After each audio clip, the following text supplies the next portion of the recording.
Hello, this is sir Mohammad Hamza है from accounting. तो आज मैं जून 2018 पेपर 23 से क्वेश्चन वन अटेम्प्ट करूंगा जो पार्टनरशिप में। अब पार्टनरशिप में मैंने इसलिए कॉन्सेप्ट वीडियोस ले ली की क्योंकि ज़्यादा कॉन्सेप्ट्स का आप लोग को इकोनॉम बिजनेस या इकोनॉमिक्स से भी आइडिया होगा। तो इसके कॉन्सेप्ट्स एक्चुअली सिंपल बहुत हैं, और जो क्वेश्चन या कैलकुलेशंस के लिए इंपॉर्टेंट होंगे वो during the question he discuss किए जा सकते हैं।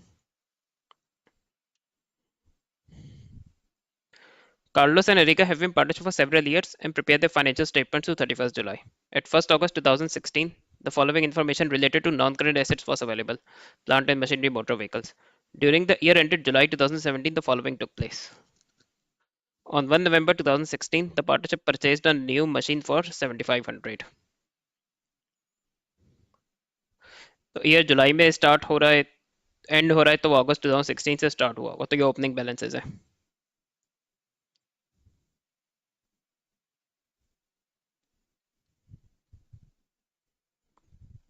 On 1 December 2016, a machine was sold for 6800. The machine had been purchased for 10,000 on 1 May 2015. On 1st February 2017, a new motor vehicle was purchased for 14,000. तो machine की addition और addition भी है, disposal भी है, मोटर व्हीकल की सब addition है। The accounting policies in respect of depreciation are plant and machinery depreciated using straight line at 10% per annum. Motor vehicles reducing balance at 20% per annum. A full year's depreciation is charged in the year of purchase and none in the year of disposal. No adjustments have been made for depreciation or disposal of the machine. The profit for the year ended July 17 before any adjustments was 37490. अब ये पूरी आपसे statement of profit और loss भी बनवा सकता है, या वो जैसे प्रॉफिट में करेक्शन करवा सकता है। और ये करेक्शंस प्रॉफिट में करना इंपॉर्टेंट है, उसके बगैर हम एप्रोप्रिएशन अकाउंट पे प्रोसीड नहीं कर सकते।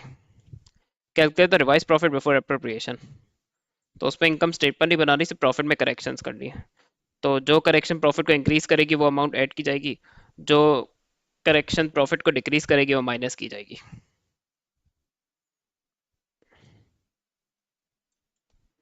So let's start.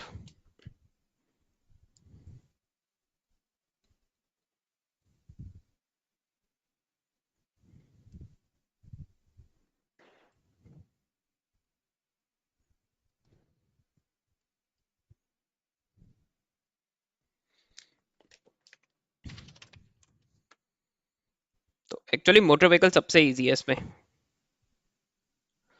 तो जो न्यू व्हीकल है उसकी फर्स्ट ईयर में कॉस्ट पे ही डेप्रिसिएशन चार्ज हो जाएगी,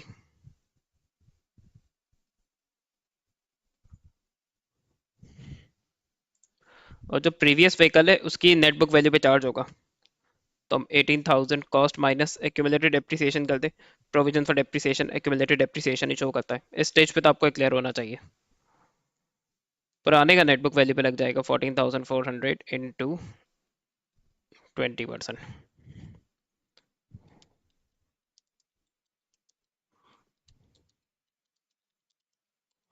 तो ये हो गया 5680। अब मशीन का क्योंकि स्ट्रेट लाइन है तो डेप्रिसिएशन चार्ज इनफैक्ट उसका भी इजी है। तो जब भी full year depreciation in the year of purchase and none in the year of disposal हो और स्ट्रेट लाइन भी हो, तो आप सिंपल से काम में क्या कीजिएगा कि जैसे प्लांट एंड मशीनरी है उसकी कॉस्ट का क्लोजिंग बैलेंस निकाल ले।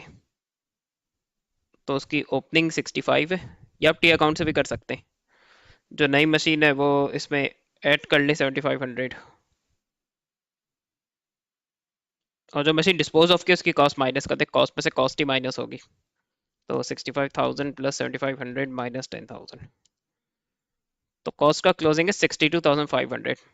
और अब इसी पे डिप्रिसिएशन चार्ज कर दे, सीधा इसी पे रेट लगा दे।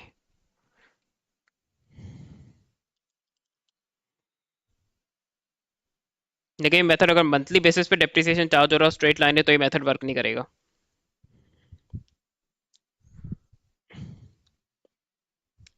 अब एक चीज जो रह गई कि ऑब्वियसली एक मशीन डिस्पोज ऑफ की तो उसका गेन लॉस ऑन डिस्पोजल भी निकालना होगा। तो हमें इसके ईयर्स काउंट करने होंगे कि कितने ईयर्स हमने इसको यूज किया और कितने ईयर्स का डिप्रिसिएशन हमने इस पे चार्ज किया होगा। देखिए 1 मई 2015, तो उसके ईयर जो है वो जुलाई में एंड होते हैं, तो उसका ईयर वन एंड हुआ होगा जुलाई 2015 में। फिर ईयर टू उसका जुलाई 2016 में एंड हुआ होगा, और जुलाई 17 हमारा करंट ईयर है, तो no depreciation in the year of disposal. तो उसका मतलब 2 इयर्स उसको डेप्रिशिएट किया होगा डिस्पोज ऑफ मशीन को। और एक्यूमुलेटेड डेप्रिसिएशन जैसे डिस्पोज ऑफ एसेट की निकालना स्ट्रेट लाइन में इजी होता है।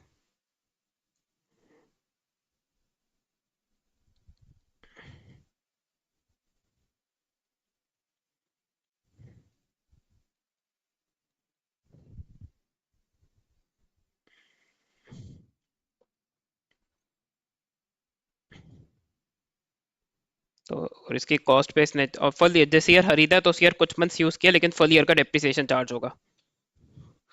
तो उसका 10,000 का 10% निकाले, तो ये आएगा आपका 1000 को करते हैं स्ट्रेट लाइन में, हर साल डेप्रिसिएशन सेम रहता है, तो 1000 × 2, तो ये हो गया 2000।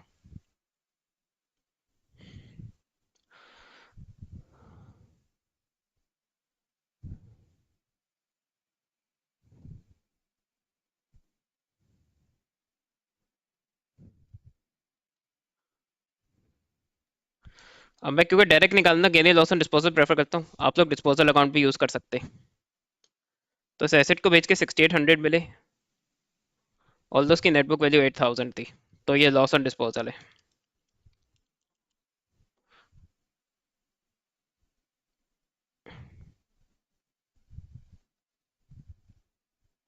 अब जिसको डेप्रिसिएशन क्लियर नहीं है तो वो मेरी डेप्रिसिएशन की प्लेलिस्ट को रेफर कर सकता है।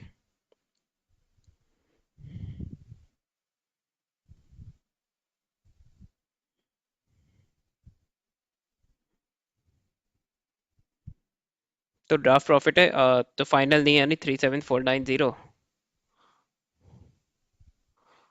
उस पर दोनों की डेप्रिसिएशन माइनस हो जाएगी।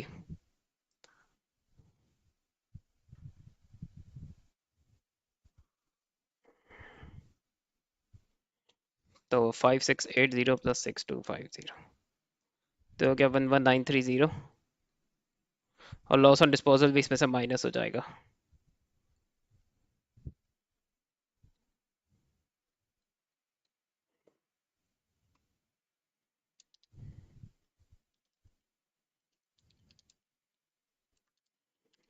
तो 24360।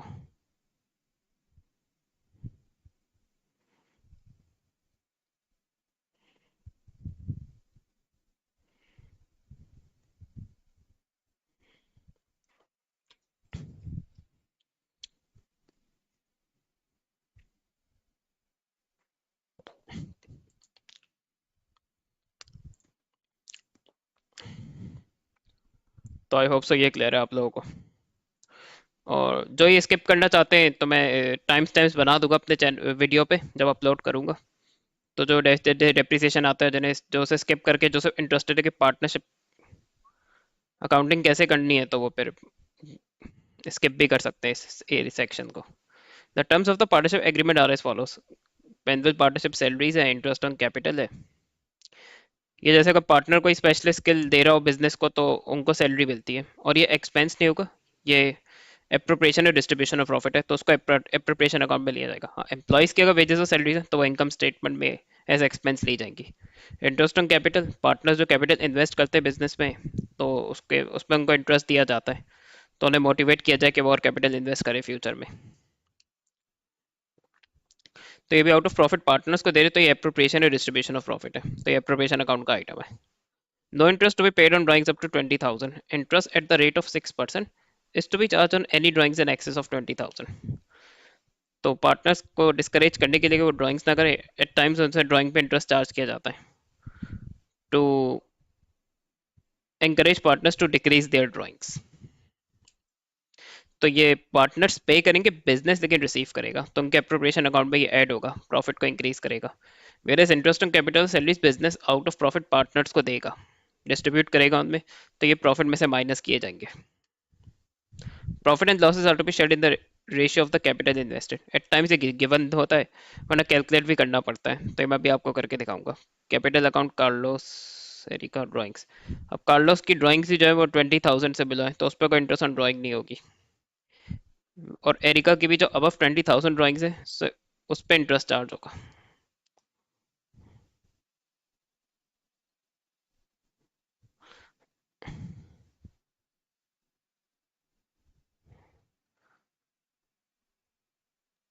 तो इंटरेस्ट ऑन ड्राइंग्स का 5000 पे चार्ज होगा, पूरे 25 पे नहीं होगा। सो 20,000 से एक्सेस पे interest on drawings charge calculate की जाएगी। तो ये अप्रोप्रिएशन अकाउंट बनाना है, सबसे मेन यही होता है पार्टनरशिप में। तो मैं स्टार्ट करता हूँ उसको।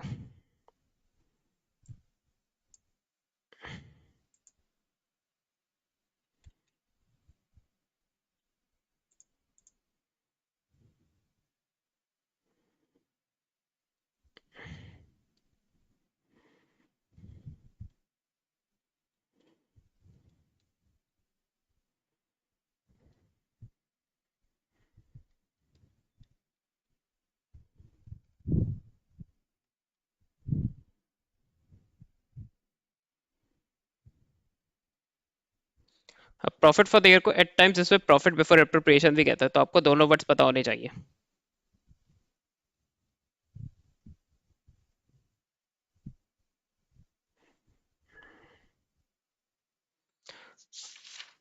अब देखिए, जब तक प्रिपरेशन के अकाउंट आइटम्स ले रहे हैं तो उसमें कोई ऑर्डर फॉलो करना जरूरी नहीं। आप इंटरेस्ट ऑन ड्राइंग चाहे तो पहले ले लें, आप इंटरेस्ट ऑन कैपिटल चाहे तो पहले ले लें, आप इंटरेस्ट ऑन सैलरी सबसे पहले ले सकते हैं, तो मर्जी है।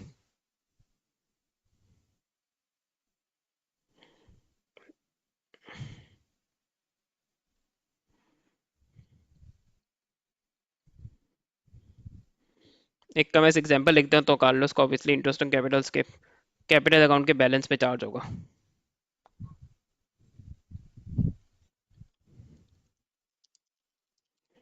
तो ये हो गया 2520।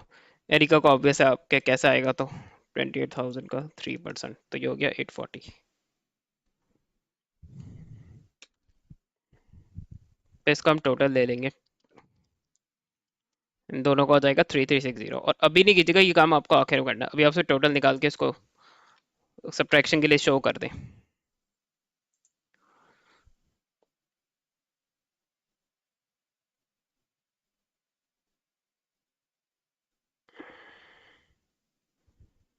इंटरेस्ट और ड्राइंग सिर्फ एरिका की होगी, वो भी सिर्फ 5000 पे 6% कैलकुलेट हो जाएगा।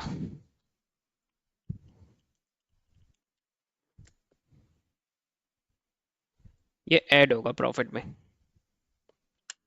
जो बिजनेस ही रिसीव करेगा। हाँ, उसके अलावा लेस सैलरी।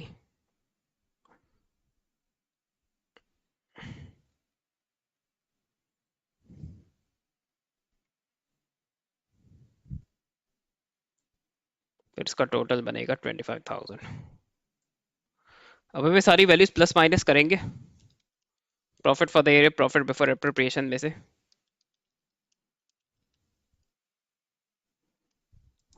तो ये आखिर में रेसिडुअल प्रॉफिट या लॉस आता है, तो यहाँ ये रेसिडुअल लॉस आ रहा है। प्रॉफिट आता तो रेसिडुअल प्रॉफिट लिखता मैं। तो ये जो आखिर में, मेरे को रेसिडुअल का मतलब ही बचा कुछ होता है, जो रिमाइंडर होता है आखिर में।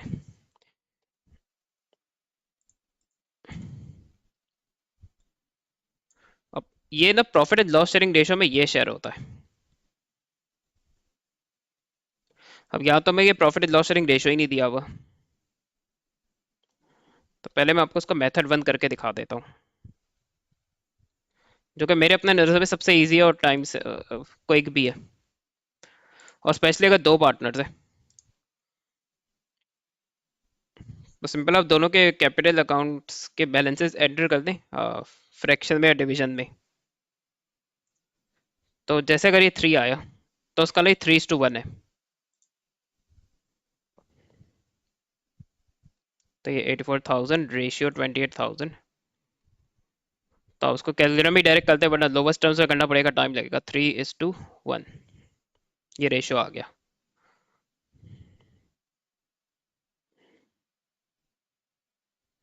तो कार्लोस के लिए होगा 3700। और इसके रेशियो के जरिए जैसे शेयर ऑफ प्रॉफिट निकालना है, तो आपको उसे फ्रैक्शन में चेंज करना होगा, तो फिर ये 3/4 हो जाएगा। तो ये हो गया 2775।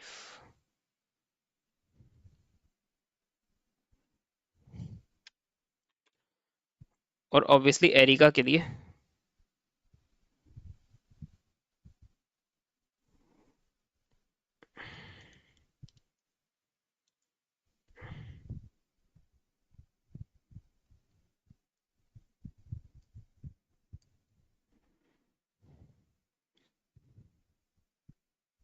ये तो भी मैंने मेथड वन से शेयर ऑफ लॉसेस से प्रॉफिट निकाल दी, मैं इसका एक और मेथड भी बता रहा हूँ आपको।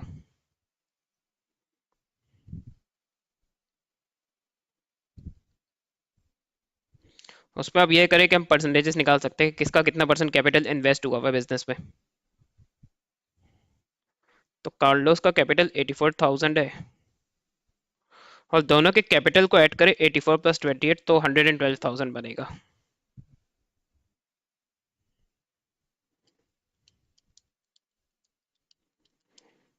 तो कार्लोस ने 75% इन्वेस्ट किया हुआ है। और यही एरिका के अगर आप करेंगे तो उसका है 28,000। तो पार्ट अपॉन टोटल,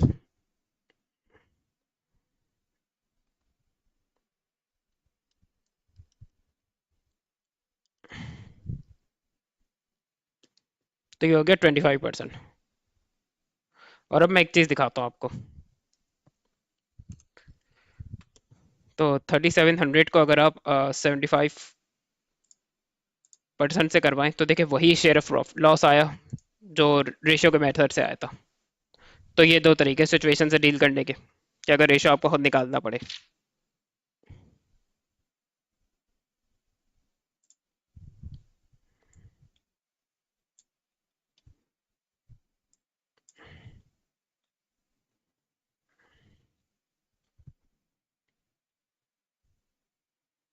अब है on 31 July 2016 the balances of the partners current accounts पर।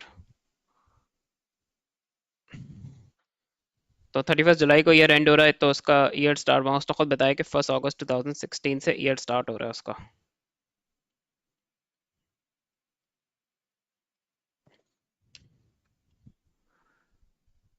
तो जुलाई 31 की जो क्लोजिंग है वो अगस्त 2016 के ओपनिंग हो जाएंगे। तो मेन ये ओपनिंग बैलेंसेस है करंट अकाउंट्स के। करंट और नॉर्मली तो क्योंकि इक्विटी का पार्ट है तो उसमें क्रेडिट बैलेंस होना चाहिए। लेकिन अगर इस पे जैसे ड्राइंग ज़्यादा हो रही है या शेयर ऑफ लॉसेस हो रहे हैं तो वो अकाउंट अमाउंट्स डेबिट होते हैं करंट अकाउंट में। तो अगर वो ज़्यादा है तो नेगेटिव बैलेंस आ सकता है करंट अकाउंट में।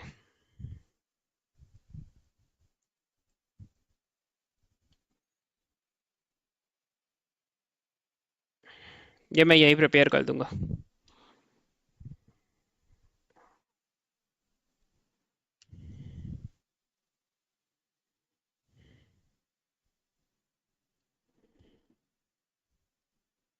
तो 1300 है, लेकिन एरिका का नेगेटिव डेबिट बैलेंस है। फिर सैलरीज आप दोनों की ले लें। उसकी 10,000 है, उसकी 15,000 है। फिर यहाँ इंटरेस्ट ऑन कैपिटल भी आ जाएगा। अच्छा, इसको याद रखने का तरीका ये करंट अकाउंट को,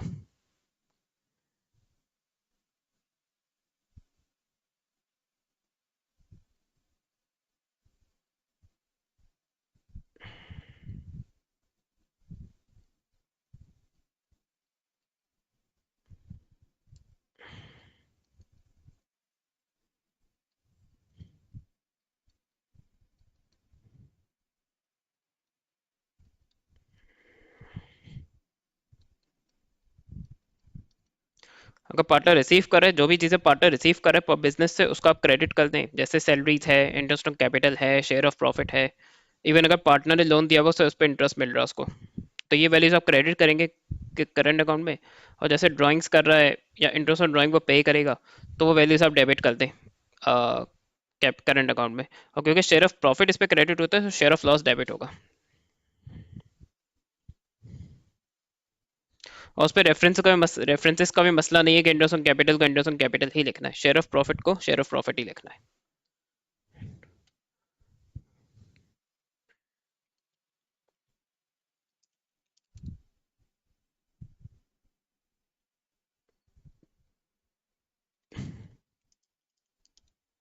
तो ये हो गया 840।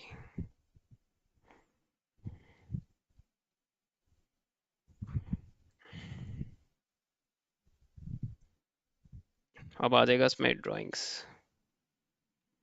और ज़्यादातर आपका एप्रोप्रिएशन अकाउंट को आप देख के अपना करंट अकाउंट कंप्लीट कर सकते हैं सर। ड्राइंग्स यूजुअली क्योंकि उसमें लेनी जाती करंट अकाउंट में इंटरेस्ट ऑन ड्राइंग आता है, तो ड्राइंग्स आपको अलग से ट्रायल बैलेंस या इन्फॉर्मेशन से लेनी होंगी।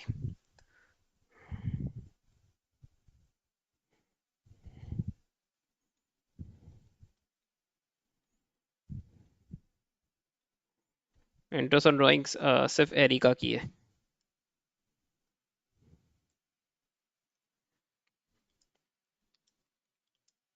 300। और share of losses.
Share of losses Carlos का 2775 है और 925 एरिका का है।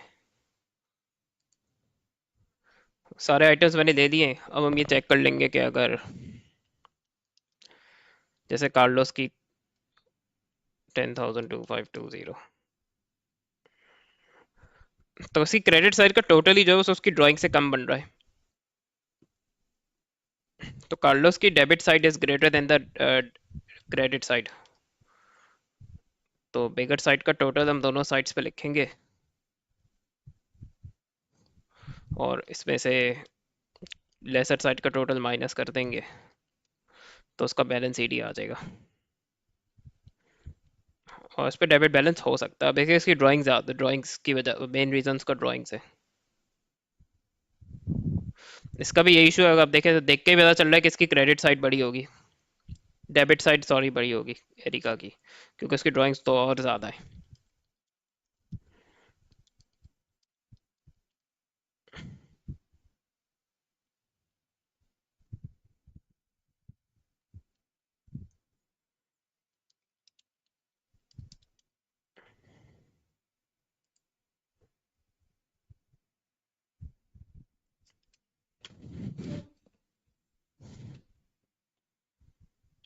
और इवन बैलेंस शीट ही गलत भी उसको पीडी ज़रूर करे, क्योंकि उस पर फिर ऑन फिगर मार्क्स होता है।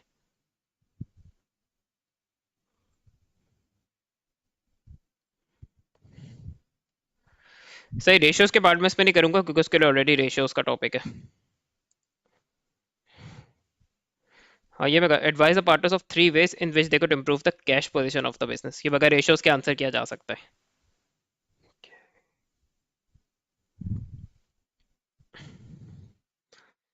तो अगर आप देखें इन्वेंट्री डिक्रीज हुई है, लेकिन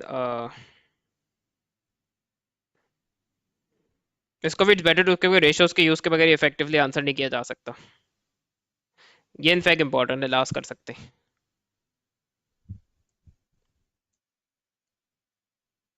और मैंने आई नो अब रेशियोज मैंने अपने चैनल में कवर किया नहीं, लेकिन फ्यूचर में मैं करूंगा। तो, तो इस तरह के क्वेश्चन मैं रेशियोज में ऑलरेडी करवाता हूँ, तो इसलिए यहाँ मैं अटेम्प्ट नहीं करूंगा। Carlos and Erica considering converting the partnership to a limited company. Advise the partners whether or not they should take this course of action. Justify our answer. 5 marks का तो बहुत ज़्यादा लिखना भी नहीं है। सबसे पहले तो अगर कंपनी में चेंज करेंगे तो शेयर्स और डिबेंचर्स के जरिए काफ़ी और एडिशनल फाइनेंस रेज कर सकते हैं। बैंक्स भी ज़्यादा विलिंग होते हैं कंपनी का लोन देने के instead of soul trader partnership. Plus दोनों पार्टनर्स की लिमिटेड लाइबिलिटी हो जाएगी, तो ये कि अगर डेट्स पे करने में प्रॉब्लम हो रहा है तो पहले वो इन्वेस्टमेंट से ही ओनर्स की जो बिजनेस में है उससे सेटल किया जाएगा। उनके पर्सनल एसेट सिक्योर और सेफ रहेंगे ओनर्स के। दो कंपनी में रूल्स एंड रेगुलेशंस रेगुलेटर के फॉलो करने पड़ते हैं, तो वो टाइम कंज्यूमिंग बहुत होता है और उसकी कॉस्ट भी होती है। प्लस ये कि अगर वो कंपनी में चेंज करेंगे तो भी पार्टनरशिप पे तो अकाउंट्स कॉन्फिडेंशियल होने, किसी को दिखाने की ज़रूरत नहीं है। लेकिन लिमिटेड कंपनी को, और स्पेशली अगर पब्लिक लिमिटेड कंपनी बनते, तो उन्हें बाय लॉ अकाउंट्स ऑडिट करके पब्लिश भी करने होते। तो ये तो सॉफ्ट कॉपीज में भी फाइनेंशियल स्टेटमेंट्स अवेलेबल होते हैं नेट पे। तो उस पर कोई कॉन्फिडेंशियल इंफॉर्मेशन या कोई सेंसिटिव इंफॉर्मेशन कंपेटिटर या कोई एक्सेस कर सकता है उसको, या आउट हो सकती है।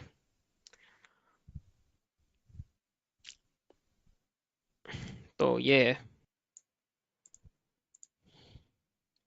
तो सही, मैंने ये आंसर भी लिख दिया है।